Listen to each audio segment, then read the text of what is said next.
Okay. Well, I'm Jed H. Lyman.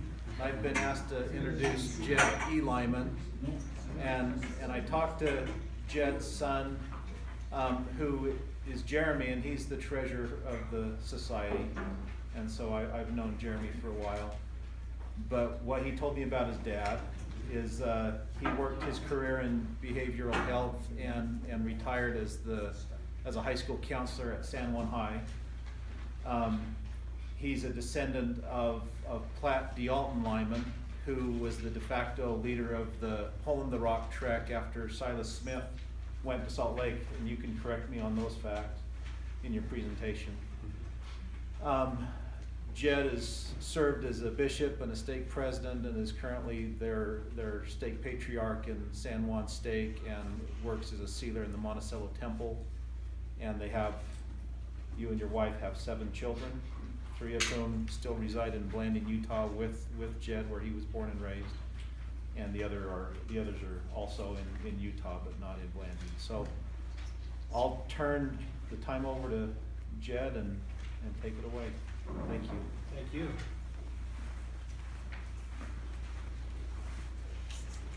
When Jed told me that he talked to Jeremy, I was a little nervous.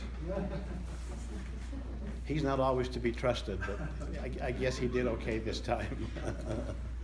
It's good to be with you, folks. I'm happy to be here.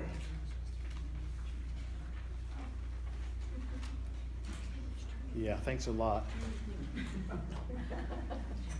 My wife was supposed to remind me to turn on that recorder, and my cousin was supposed to remind her, and neither of them did their job.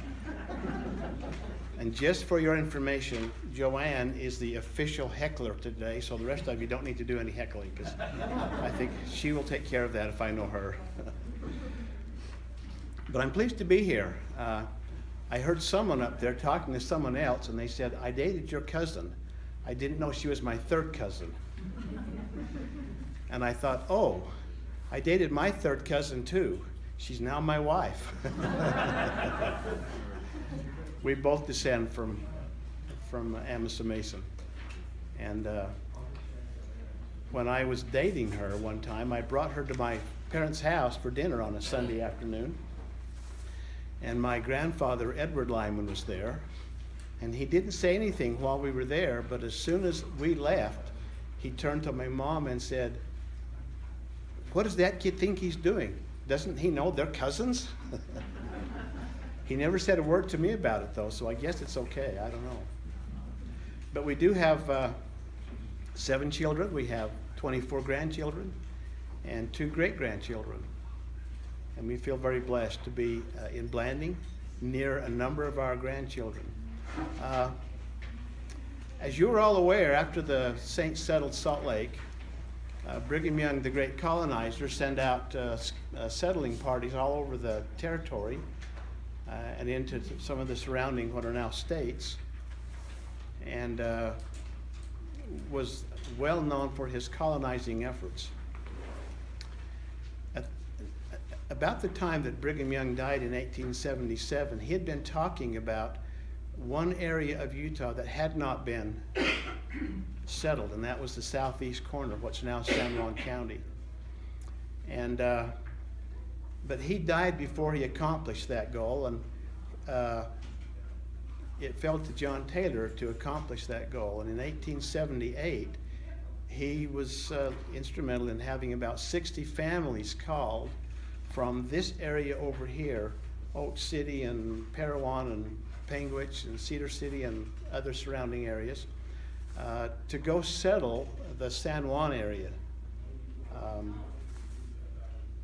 It turned out to be a little bit more of a challenge than some of them thought it might be, just to get there.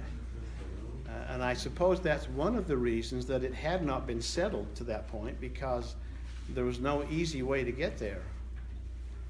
There were 2 known ways that they investigated to take the main party. One of them went south into Arizona, across the Colorado River at Lee's Ferry, up through the Navajo Nation, into southeast Utah. And they sent a party that way to investigate it. The Navajos said, well, I guess if you want to come, we'll let you. Although they weren't exactly welcoming them with open arms to cross their land. but they said, if you come, you cannot use our water, our wells. And so they decided, well, if we can't use their water, we can't cross that desert. So they came back up through what's now Blanding, Monticello, Moab, Green River, and across the old Spanish Trail, over to, you know, the mountain, back down to Cedar City area. And they concluded that way was too long and just wasn't compatible with what they needed. So they wanted to find a more direct route. And so what they concluded to do would be to gather at Escalante, which was recently settled. It's a couple of years earlier than this. This was in 1879 when they left, the end of 1879. They gathered at Escalante and went southeast from there. Their first major challenge was crossing the Colorado River, and they knew that would be the case.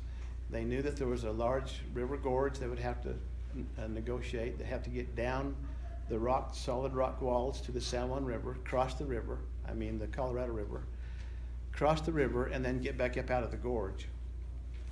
They had been told there was a crevice in the western side of the Colorado River gorge that might be suitable for a road, or they could make a road out of it. That became known as the hole in the rock, and because of that effort to get down through that hole in the rock, we oftentimes refer to these pioneers as the hole in the rock pioneers.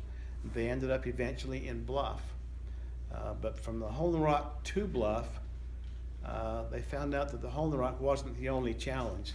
There were many, many challenges between the hole in the rock and Bluff, some of them probably equal in nature to the hole in the rock as far as difficulty. I want to begin by showing a brief video that will tell the story in pretty concise detail of the hole in the rock pioneers. So let me begin with that. As we conclude that, if you have questions, you'll be welcome to answer them. In fact, during this entire presentation, if you have questions, please raise your hand and I'll be happy to try and respond, make up something. So if we can make this technology work.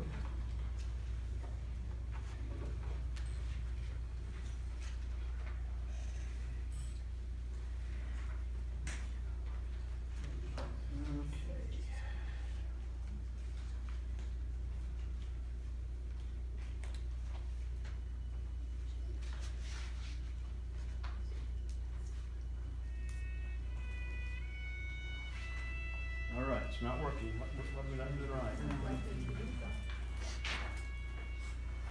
Put it on. Put it on.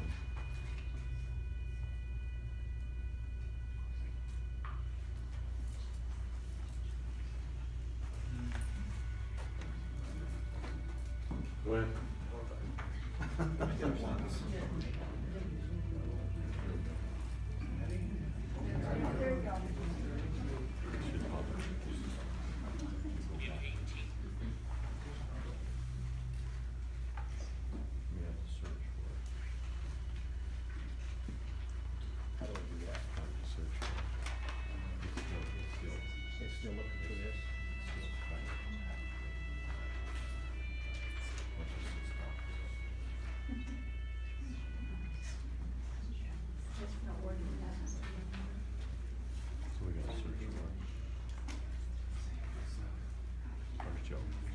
It was working.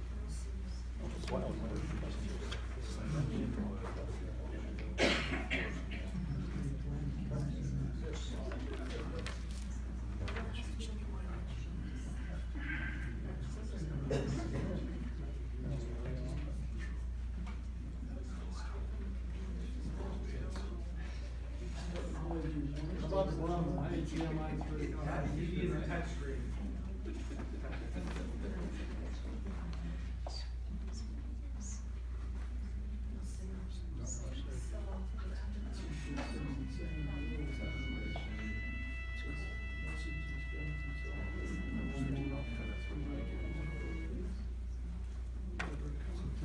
Where's Joe at? I'll look for him.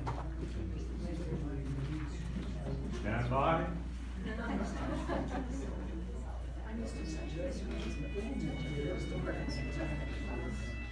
Plug that clicker back in.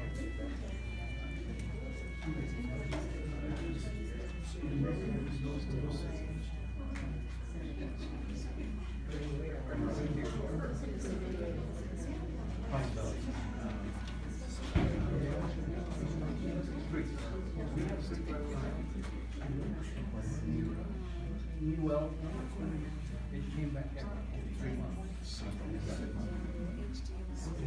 In 1870.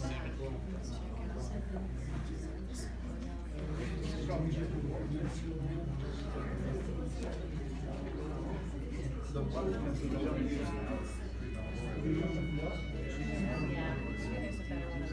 and it's combined with other water.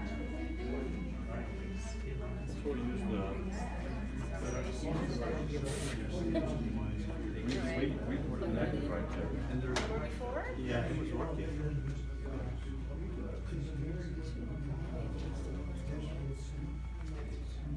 We were working on your computer.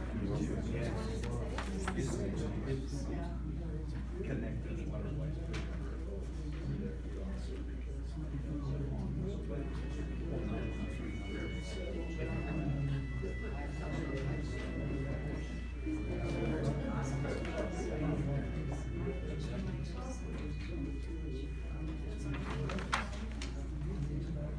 Ah.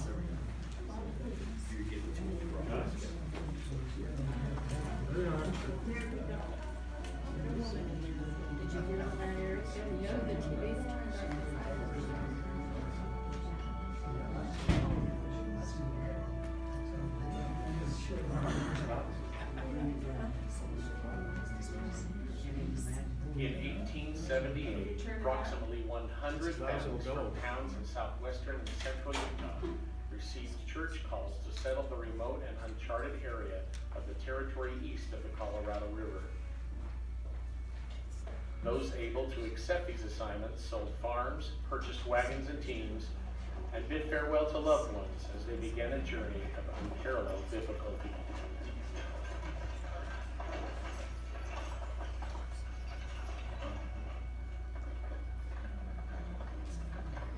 It is the voice of the Lord to me to go, and I go with the help of the Almighty. Jens Nilsson. Departing from their various hometowns in October 1879, the San Juan pioneers followed established routes to the last community along their way, Escalante. Just prior to reaching Escalante, the pioneers encountered their first challenge, the snow-capped Escalante Mountains. From Escalante, they began blazing a road through desert terrain. For the most part, the terrain initially encountered was flat and easily traversed. The Escalante Desert was flanked on the south by the towering cliffs of the Caparowitz Plateau, and on the north by the Escalante River Gorge.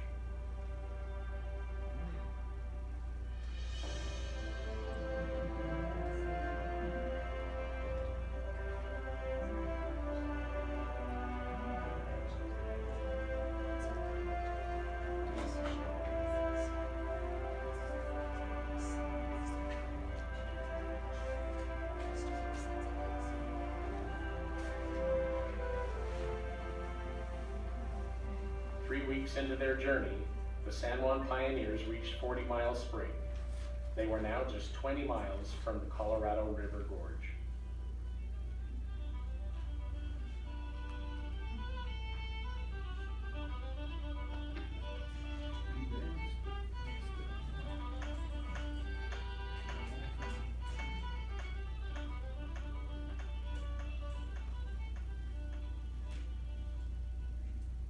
In reaching 40 Mile Spring, they were halfway to their destination.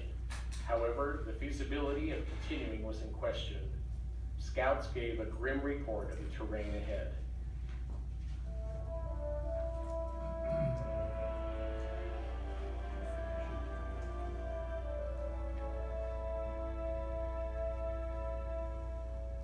Prior to their departure, a southern route had been explored which crossed the Colorado River at Lee's Ferry and cut through the Navajo Nation. Sites for the settlement had been located, and the northern route along the Old Spanish Trail had been explored. But both of these routes were unacceptable. The Navajo leaders, including Chief Bastine, welcomed the Mormons as neighbors and encouraged road building, but told them that they could not use their springs. The northern route was ruled out due to insufficient grazing for the company's 1,300 animals. Their chosen, more direct route had been explored up to a site on the Colorado River, where river currents and beaches were suitable to support a ferry operation. However, with their homes sold and winter approaching, the colonizers had to embark before this route could be fully explored. They expected some difficulty in crossing the Colorado River Gorge, but they did not anticipate such terribly broken terrain east of the river. Additional exploration of the area directly east of the river proved very disheartening. Terrain so rugged that their scouts described it as being unfit for even a bird to fly over. With no viable alternative routes and a desire to not abandon their mission, they unanimously agreed to continue. We must go on whether we can or not. If we saints have plenty of sticker tattooing, we cannot fail. The colonizers immediately pushed on over terrain that progressively worsened as they approached the river gorge.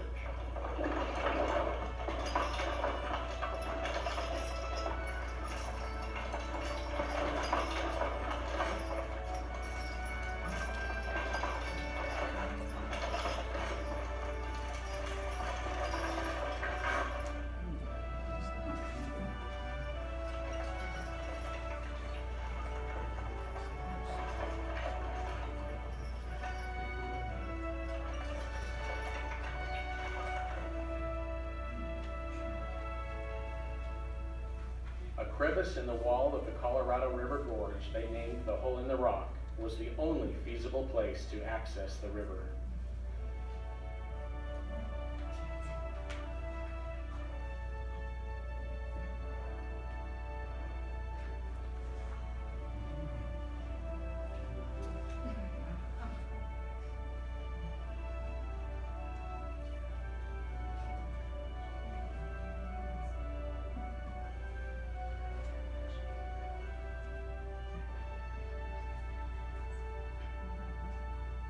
For 6 weeks, under frigid winter conditions, the pioneers filled depressions, cut down high spots, widened, drilled, and blasted a path down the crevice. Turning the crevice into a wagon road required ingenuity, skill, and determination.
Near the bottom of the crevice, they literally attached their road on the side of the cliff.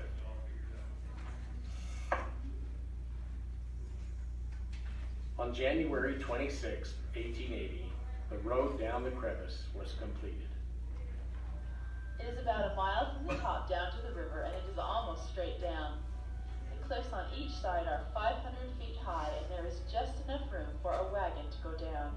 It nearly scared me to death. The first 40 feet down, the wagon stood so straight in the air it was no desirable place to ride, and the channel was so narrow that barrels had to be removed from the sides of the wagon in order to pass through. Down they went like a flash. They went down like they would smash everything. I will never forget that day. The women and children took hold of hands and slid down the first 40 feet as they could not walk. I could hardly keep my feet under me. It was so steep and slick. Mommy, how will we get back home? crossing of the 300-foot wide Colorado River was made possible by a large raft constructed by Charles Hall and many others from the town of Escalante.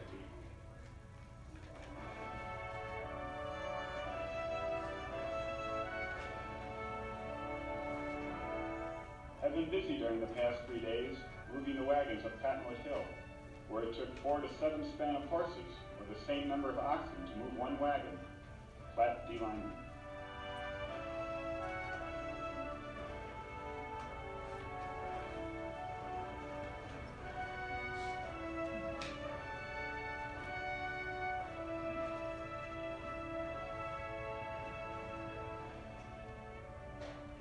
Mother drove up the hill and tipped the wagon over. Baby was in the back, but wasn't home. But Mother was in a frenzy. With the road blasted to the top of Cottonwood Hill, the pioneers were out of the river gorge and about to encounter some of the most rugged and broken terrain in North America.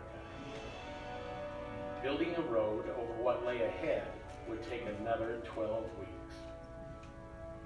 It's the roughest country you or anybody else ever saw. It's nothing in the world but rocks and holes, hills and hollows. The mountains are just one solid rock, as smooth as an apple. Elizabeth Decker. The country is almost entirely solid sand rock, high hills, and mountains cut all to pieces by deep gulches, which are in many places altogether impassable. It is certainly the worst country I ever saw. Jed E Lyman.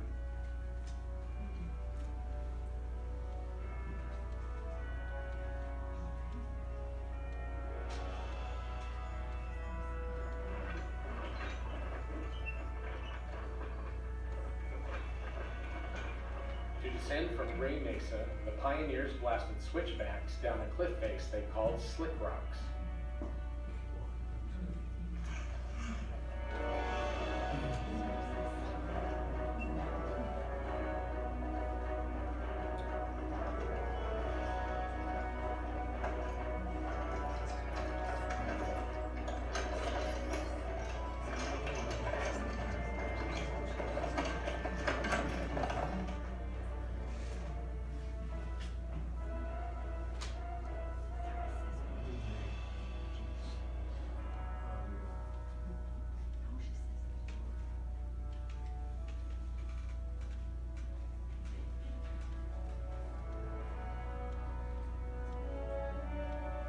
Another substantial challenge was the descent down the 1,800-foot clay hills. When we came to the top of the hill, they would detach their lead horses, and their young wife would drive them down while the husband brought down the wagon with one feet. Samuel Rowley.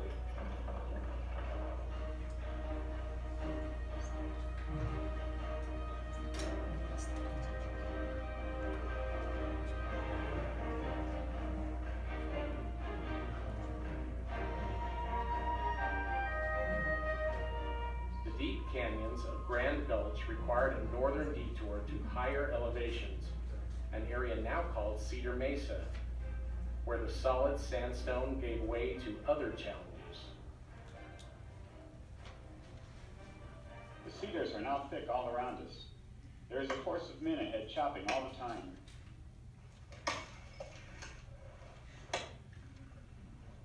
There's a good deal of snow and mud making wheeling very heavy. Jed E Lyman.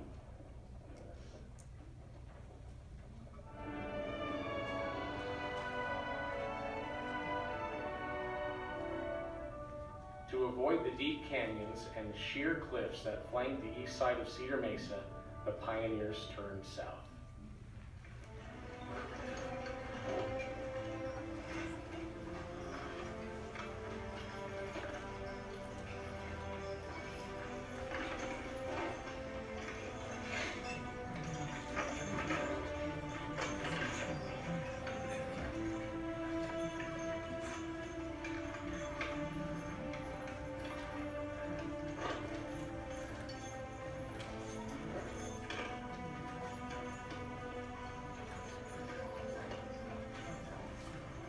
As was the case at several other locations, the pioneers found a feasible route down from Cedar Mesa by following an ancient Anasazi Indian trail. The ancient ancient trail led them along a narrow neck of land flanked on each side by deep canyons.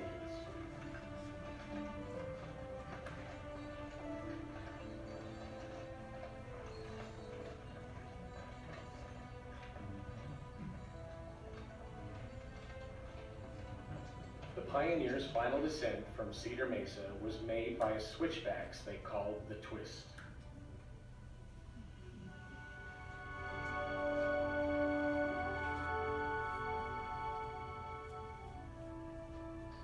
The San Juan pioneers now faced their last major barrier, Comb Ridge. Following a wash at the base of Comb Ridge, the pioneers headed south toward the San Juan River, where the ridge had a more gradual slope. With equipment and teams completely worn out, their pull to the top of the ridge, called San Juan Hill, proved particularly difficult.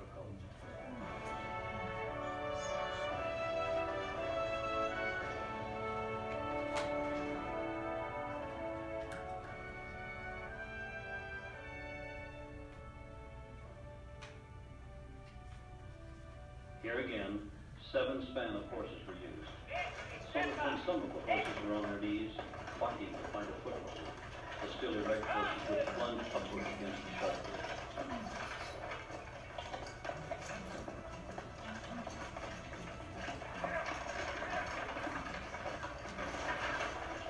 To find most of the outfits for the cross, the worst stretches could easily be identified by the dried blood and matted hair of the forelegs of the struggling teams.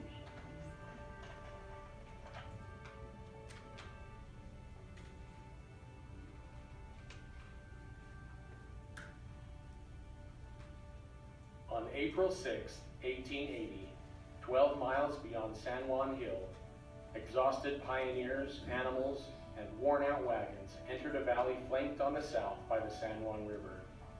A few families moved farther upstream to other designated sites, including Montezuma Fort, but most remained and immediately went to work at establishing the farming community they named Bluff.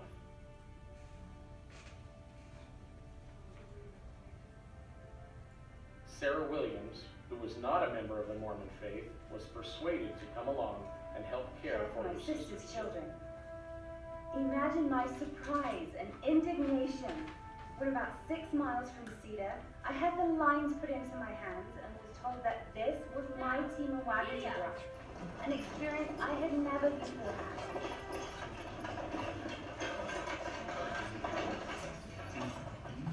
How thankful I was that I didn't have to make my home in such a place. I didn't see anything to stop for, nor could I see that it was possible to make a town in such a place. The unity among the people, coming out with no conveniences, and yet they were just as happy as they could be. Although we had put up with many inconveniences and unpleasant situations, I thoroughly enjoyed the trip and was deeply impressed with the love and actions of those with whom I traveled. Sarah Williams. In reaching Bluff, the San Juan pioneers had succeeded in opening a supply and access road across the territory that greatly reduced future travel time over any other possible route. During their arduous 6-month journey, 2 babies were born, no lives had been lost, and they had become tempered for the challenges that lay ahead. 6 months in the midst of one of the severest winters. There was something more than human power or wisdom associated with it. Surely the hand of Providence had been over the traveling pilgrims. No serious accidents had befallen any of us. Human Jones.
Any comments or questions before we go on?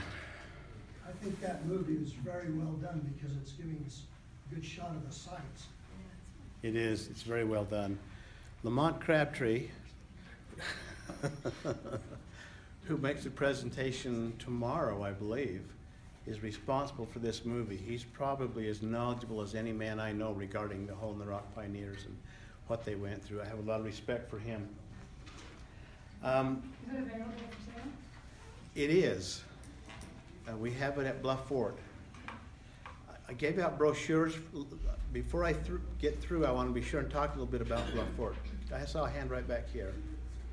When I was a young college student, David E. Miller apologized to me for not stressing the Lymans more in the book. And he's absolutely right. Did I see a hand over here? How many was the Hole in the Rock group? There were about 260 people altogether, about 60 families, roughly. Now, what I'd like to do for the remainder of the time is do what David Miller didn't do and talk about the Lymans. I love David Miller's book. I will never complain about his book. It's the best single documentary of the Hole in the Rock expedition there is. Pardon? Can you use a microphone? They didn't give me one. I don't have one. I'm sorry. Speak up a little louder. I'll work on it.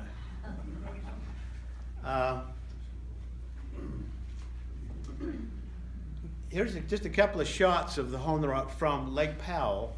Now keep in mind, when they crossed it, Lake Powell didn't exist. The Colorado River was here, but now it's Lake Powell, so it's covered up part of the bottom of their trail. That's a little farther away shot. That's a close-up shot of the Hole in the Rock. My wife and I and several in here have been up and down that Hole in the Rock. How in the world they took wagons, I have no idea. I can't even imagine how they did that. This is looking from the top of the Hole in the Rock down. Again, I don't know how they got wagons down there. It's an amazing thing what they did. Where it was too steep, they would make steps to give the horses some footing. This is a shot of Uncle Ben's Dugway. As you can see, there's no way to drive a wagon, so on the left side where those people are standing, they carved a track for the left wheel. They drilled holes in it, pounded big stakes in it, filled it in, and they had this road tacked on the side that somehow held up when they drove wagons across it. Okay, there were 7, as far as I know, of Amasa Mason's children who were involved in the Hole in the Rock effort to one degree or another. I don't have time to talk a lot about all of them. I want to tell you some stories about a few of them and some of the contributions they made, not only in getting to Bluff, but in surviving once they got there. These names are in order of their age.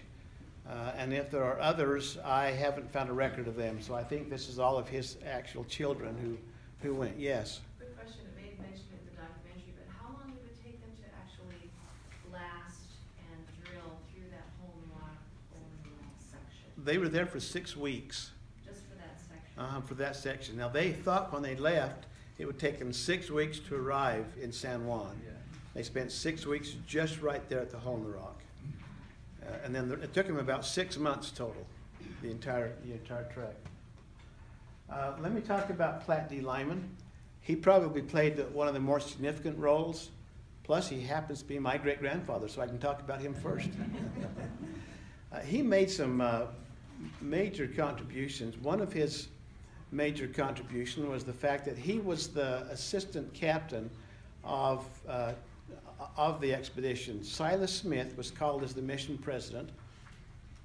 When they got to the Hole in the Rock, he realized that they were not going to be able to do this without some more equipment, especially blasting powder. And since he had been a member of the Utah Territorial Legislature for a number of years, Silas figured it was best for him to go make that appeal to the legislature and asked for funds. And so he left at the Hole in the Rock and went to Salt Lake, went back across the mountain up to Salt Lake to ask for funding. He was able to get some funding and sent some blasting powder. But then he got sick and wasn't able to come back for a long time. And so it was up to Platt Lyman to lead the group. So his first contribution was he actually led the group from the Hole in the Rock all the way to Bluff. The second major contribution in my mind, and this might even be more significant, I don't know, was the fact that he kept an almost daily journal of their expedition. It's the only journal we have today that's written at the time on a consistent basis. There are other accounts that have been written, most of them years, some cases many years later. And there are a number of inconsistencies in those. Generally, people like David Miller and other historians who want to know what actually happened, they'll read Platt's journal because it was written at the time. There are many entries he made that I wish he would have added more. For example, on the day they finally went down through the hole in the rock, his journal says something like, "Today we went through the hole. We took 26 wagons down. We put them on the ferry, 2 at a time. The ferry was operated with 2 oars, and it worked pretty well." And I'm thinking, really? What about driving that wagon down there? What was that like? You know, one of the big questions that I have is who drove the first wagon? Who was the brave person or the something else person that did that? And there are several claims that have been made after the fact as to who did that. And I don't know. My wife and I, there's a version we like that has our 2 great-grandfathers teaming up and going down together. We vote for that one, but we don't know who did it. Another one that's probably the more popular, if you've read Undaunted, it's the one that Elder Lund uses. Joseph Nilsson had a pair of horses who had gotten pink eye on the trip, and they'd gone blind. When they got to the hole in the rock, they could not get any horses to go down there. The horses says, "Not me. I'm not going." And they tried several, and Joe Nilsson finally brought his up and says, "Mine will go." And they says, "What makes you think they'll go?" And he said, "Because they can't see what's down there." And he drove down, and the others followed. Now, I don't know which is the true story. We like the Cuman Jones, Benjamin Perkins one, but, you know, the Bartons happen to like that one. Did I say Joe Nilsson? Joseph Barton, I'm sorry. I said that wrong. Anyway, let's move on. There's another story I might tell you about Platt if we have time. Joseph Alvin Lyman, who was referred to as Uncle Jody or Jody, was a young man who was married at the time. I want to tell you a story about Jed E Lyman that I think illustrates a couple of things. These people were asked to go settle San Juan really for a couple of reasons, probably more than 2, but 2 primary reasons. First of all, they wanted them to go make friends with the natives. There were Navajos, Utes, and Paiutes that all lived in that area. San Juan was kind of the flashpoint for those three tribes who clashed with each other. And so the prophet felt like we need to plunk a bunch of white people right in the middle of them as kind of a buffer between them and the rest of the settlements of Utah. And so, of course, they used the philosophy that Brigham Young had developed years earlier, which said, we'll feed them, not fight them. And it proved pretty successful. There were some clashes, but nothing that was too lasting. And so making friends with the natives was the first reason they went. The second reason was because the San Juan area was such a wild, difficult to get to place. It was lawless. There was no law there, and it was becoming a great place to hide out if you were hiding from the law. And so it's becoming inhabited somewhat by outlaws, and they felt like they needed to go claim it from those outlaws. So those are the 2 reasons. Now, this story that I'm going to tell you about Jody kind of illustrates both of those reasons, I think. About a year and a half after they arrived in Bluff, 2 men rode into town. Don't know their names. One of them called himself Paxton. We don't know what his name might have been. But they came in heavily armed, they said. They wanted to trade horses. They wanted to trade their worn-out horses for someone else's fresh horses. And nobody in Bluff would talk to them about it. For some reason, they didn't want to trade these guys. Somebody uses his excuse, well, our horses are all out west of town, out in Butler, so they're hard to get to.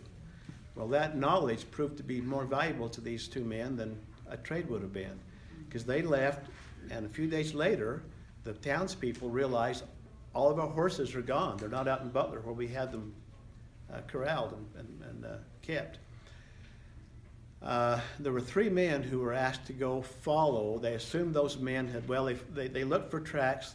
It had rained since the horses left, but they were eventually able to find the tracks heading west from Bluff. And so 3 men were asked to go find those horses.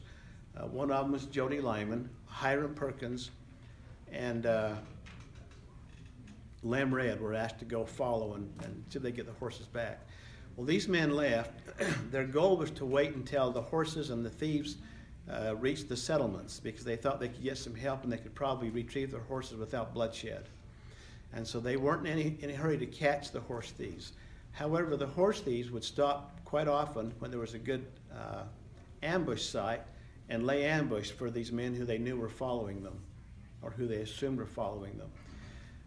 The three men of the posse didn't actually find them until they got to the lake. At this point, they'd moved the ferry from Hole in the Rock upriver a few miles to Hall's Crossing, which turned out to be a better crossing, an easier crossing. And the Halls brothers moved their ferry up there and were operating Hall's Crossing. So the horse thieves got to Hall's Crossing, got their horses across before these three men came upon them.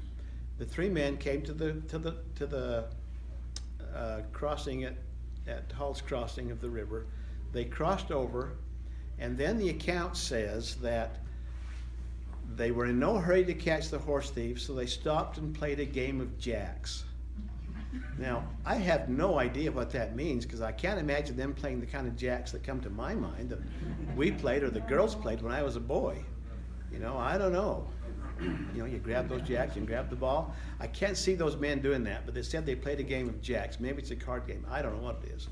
Anyway, so they were in no hurry, and then they saw where the horse had gone up one trail, the river, and so they took another route that looped around that trail, and they came down, and even though they didn't want to catch the horses and the thieves, they came upon all the horses who had been tethered and tied up, including not only their stolen horses, but the horses that were owned by the horse thieves. And so it's obvious the horse thieves brought them up there, placed them there, gone back and laid an ambush. So they thought, well, we'll just take the horses. They took them back the way they came, up around and down to the river, hoping that the horse thieves wouldn't hear or see them. Apparently the horse thieves did hear them. They began to come down, and they had two of the men who were left to watch for those horse thieves, while the other one, Hiram, and the two men, the two Halls brothers, would take the horses across on the raft. Anyway, I've got to shorten my stories. In the process, they finally got the horses all across the river, and just as they got to the other side, the horse thieves shot Jody in the leg, here in the upper leg, above his knee, shattering his femur bone into a million pieces. They drug him up the riverbank to where the horse thieves couldn't see him, and the horse thieves continued to shoot at them, but they didn't hit anybody else. They waited there in the sun until dark, and then they took Jody, put him on a horse. He passed out immediately with the pain. They tied his leg to the cinch and headed away. In the meantime, the horse thieves called across the river, "Hey, let's have a conversation here and let's have a compromise." But the three men of the posse, the Halls brothers, they did talk to them, they just went away. They went about 5 or 6 miles, as far as Jody could stand it, and finally he says, "I can't go any further, you got to stop." So they stopped there. There was the ferry at that point was on the east side of the river. The thieves were on the west side, but there was a small boat, and their fear was that the horse thieves would cross in this small boat and come after them. It turned out they didn't do that, but they needed water where they were. They couldn't go on, they decided, with Jody. He simply couldn't stand it, and so I believe it was Hiram went to Bluff to get help as fast as he could go. And Lem Red stayed there with Jody along with the Halls brothers to try and take care of him. They needed water. The lake was about the river was about 5 or 6 miles away. They didn't dare go back there for water because the horse thieves might be there waiting for them. So they went to a place called Lake Gulch, where there was a little bit of a lake, and got water. But that was also about 5 or 6 miles, so it was a long way to go to get water each trip. In the meantime, some Navajos came who had befriended, who the pioneers had befriended. One of them's name was By Lily, and he asked them, they said something about needing to go get water, and the And Navajo says, well, where do you get water? They says, over in the Lake Gulch country. And they says, oh, well, wait a minute. And they took a bucket, ran over the hill, came back in a few minutes with a bucket full of water. And there were some tanks, what they call tanks in the rock, where they will hold water. To this day, they're called Jody's tanks. Anyway, in the meantime, Hiram hightailed it to Bluff. On the way, he met some people who came back. They were going to the settlements. They came back. They had a nurse with them, actually, who helped okay, one other thing I forgot to tell you about Lily and the Navajos. They says, what are you doing for this man's leg? And they says, we don't know what to do. We're picking out bone pieces, but that's all we can do. So he taught them how to take leaves of cactus and make a poultice out of it. They put that on, it began to draw the poison out, and it gave immediate relief to Jody. Not complete relief, but better. Anyways, so Hiram met this wagon, told him about him. He went on to Bluff. The wagon came back, picked up Jody. They, in the meantime, took a log and hollowed it out, all the way, all through the ends, made a splint, if you will, put him in the wagon and took him to Bluff. Jody survived. The rest of his life had a terrible limp. He was crippled pretty badly. He was pulling bone fragments out of that weeping wound for the rest of his life. John, is that where your wife gets her name? Jody, do you know? No. I wondered about that. Anyway, just one, yes. My father was his grandson, and he tells a story of when he was little, really little, having to go down to where he had a cobbler shop at this point, I think it was, and they had to take a rag and they go through the leg and clean it out, all the infection out. He said that was one of his jobs when he was little. Wow. I can imagine. No. I can't imagine what those people went through. Oh my gosh. Anyway, one little postscript to this story. As I mentioned, there was a boat left that they thought the thieves might cross the river. They didn't. They got in the boat and headed downstream. The boat eventually made it to Lee's Ferry, and Amasa Mason Jr. happened to be there at the time. Of course, he knew nothing about what had happened up at Hall's Crossing. And the history of San Juan County talks about Amasa Mason Jr. Befriending the man that ended up in the boat. And there was only one of the two horse thieves that made it when they got to Lee's Ferry. The other one was not there, although the one that was there had all the guns. We don't know what happened. Whether they had a fight, I don't know. Later on, that same man, who was one of these horse thieves, met up with another of the Lyman brothers up in Panguitch, and supposedly met up with another one in Salt Lake later on. And they didn't know anything about who he was, but they met him. But the final paragraph of this story in the San Juan history says this: as nearly as can be learned, he, speaking of this horse thief, is the man who afterwards was shot dead in a restaurant in Idaho, just as he deposited in his face a spoonful of hot potatoes. The whereabouts of that shot is not known. Someone in the killing business seems to have discovered that he needed killing and attended promptly to his needs. I love that. I don't know who wrote it, but I love it. Somebody's a pretty good writer to write that. Okay. So that was a little bit about Jody and what he went through. Walter Clisby Lyman, someone mentioned, is considered the founder of Blanding. As a young man, he went through, he was 16 years old when he came to the hole in the rock. When he was in Bluff, he went up onto what's called White Mesa, which is where Blanding is located, and fell in love with the place, absolutely fell in love with it. And he said while he was there, he had a very clear picture that there would be a community there one day that he would found. Over the next few years, he went up and actually surveyed. The problem with settling where he thought they should settle in Blanding was that there was no water. But up on the mountain, 15 miles to the north, there was good water. So he went up there using very crude instruments, surveyed a ditch from up there in the mountain down to Blanding. And his vision also included a tunnel through the mountain to bring water from the north side of the mountain. He was quite a visionary young man. Today, the water that we have in Blanding comes down through that tunnel that they drilled that he envisioned many years ago And that's how Blaney gets its water today. He was quite a man. I'm quite impressed with Walter C. Lydia May. Lydia May came through as a 14-year-old girl. Her and her sister, Ida Evelyn, both came through. Ida was about 19, I think, and Lydia was 14. Just a quick story about her, and then we'll probably have to finish. She ended up marrying Cuman Jones. Cuman was married to one of a daughter of Jens Nielsen. Jens Nielsen was the man who, in the movie, said, "We must go on whether we can or not, and if we have enough sticky to tootie, we cannot fail." Anyway, Jens was married to his first wife. No, that's not true. Never mind. I'm not going to tell you that story. I'm getting confused. His daughter, Lydia May, married Cuman. Cuman was married to Jens's other daughter named Mary before that. Mary was unable to have children, but she and Cuman were promised that if Cuman will take a second wife, then she'll be able to bear children.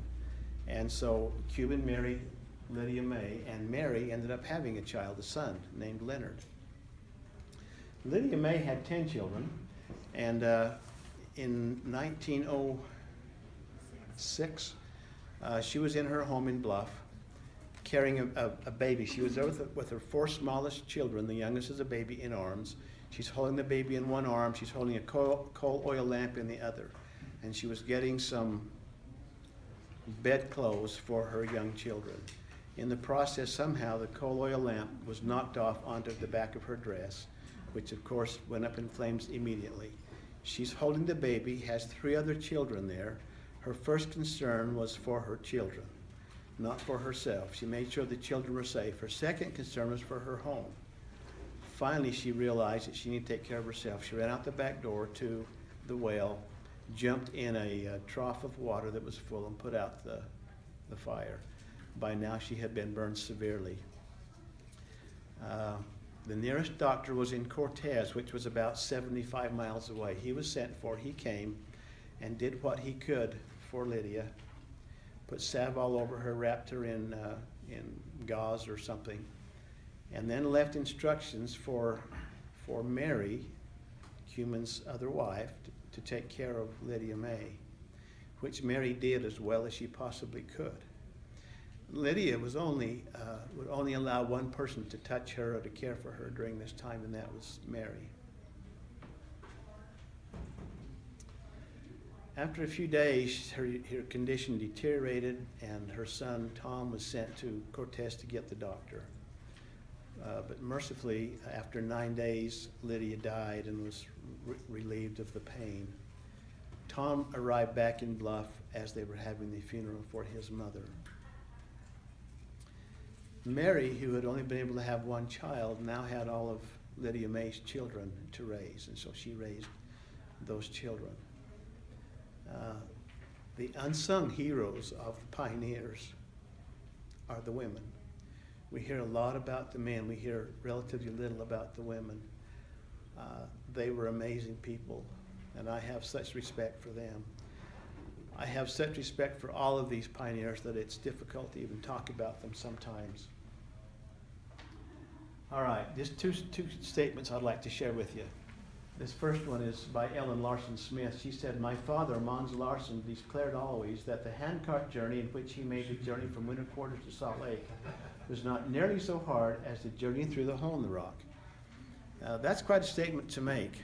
This last statement was made by Jens Nielsen, who was in the Willie Handcart Company, had his feet frozen, was unable to walk, was pulled by his wife the rest of the way, was rescued by the others at Martin's Cove, came to Salt Lake, was instrumental in settling Panguitch and Parowan and Paragona and Cedar, and I don't know, at least 5 places. And then he volunteered to come to Bluff as a 59-year-old man who had one foot that stuck out like this, and he walked with a severe limp. He said this: "As extreme as this handcart ordeal was, the trek through Hole in the Rock was more severe." Now, I don't know what he means by that, but I think that tells us that this was not an easy trek for those folks. Three things that make this group unique in my mind. They weren't running from anything or looking for anything. They were simply answering the call of the prophet. They went from west to east, which was backwards for most of the pioneers that I've ever heard about. And no one died. In fact, because of the birth of 2 babies, their numbers grew on the way. I want to invite all of you to come to Bluff Fort. Bluff Fort is a recreation of where they settled there in Bluff. They established what they call Bluff Fort. They built their cabins in the form of a fort. And today that fort has been recreated. This is a recreation of a building, the San Juan Cooperative Incorporated, that they built in about 1895. It was destroyed in 1925 by a bank robber, by a robber who put some dynamite around the safe and blew it. And boy, did he blow it. He blew the safe, he blew the building, and of course he blew himself. So that was the end of him. But anyway, we invite you to come to Bluff Fort and see it's an amazing place. Many of you told me you've been there. Some of you have mission calls already. The church provides church service missionaries. So if you're looking for a really exciting, fun mission, this is the place, folks. This is the place. We love Bluff Fort. My wife and I volunteer there every week. I wish I could talk about what I'm showing you, but I don't have time. We use maps.